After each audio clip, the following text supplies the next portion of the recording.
Bon, sur le front de la pandémie, Corinne Boulot, après ce week-end de vaccination intensif, la question des vaccinodromes revient sur la table. Oui, ce week-end, partout en France, une campagne de vaccination massive s'est mise en place, sous l'œil des membres du gouvernement, qui étaient d'ailleurs sur le terrain. Depuis vendredi, 585 000 personnes ont été vaccinées, selon Jean Castex.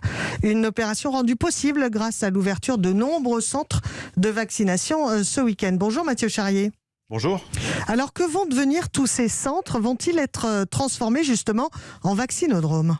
Alors non, pour le moment, il n'y a pas de généralisation des vaccinodromes, même si ce n'est pas un totem. On ne dit pas qu'on n'en veut pas par principe, m'a-t-on expliqué au ministère de la Santé, mais il faut que cet outil soit cohérent. Autrement dit, difficile d'imaginer pour le moment de gigantesques centres de vaccination, alors que déjà, les doses ne suffisent pas, et puis qu'on vaccine les personnes les plus âgées et à risque, peu aptes donc à se déplacer et surtout se regrouper. En revanche, en avril, lorsque l'on recevra 10 millions de doses et que tous les plus de 50 ans seront amenés à se faire vacciner, pourquoi pas imaginer de plus gros centres, détaille un proche d'Olivier Véran. Il faudra voir où nous en sommes, c'est-à-dire à quel rythme vaccinent les 1200 centres déjà répartis dans tout le pays, les pharmacies qui vont rejoindre le mouvement, les généralistes qui s'y mettent petit à petit. On compte surtout ces canaux pour faire du volume, souligne-t-on au ministère de la Santé. Et alors si et seulement si c'est nécessaire, une réflexion sur la mise en place d'une stratégie vaccinodrome s'ouvrira. Mathieu Charrier, chef du service Société d'Europe 1.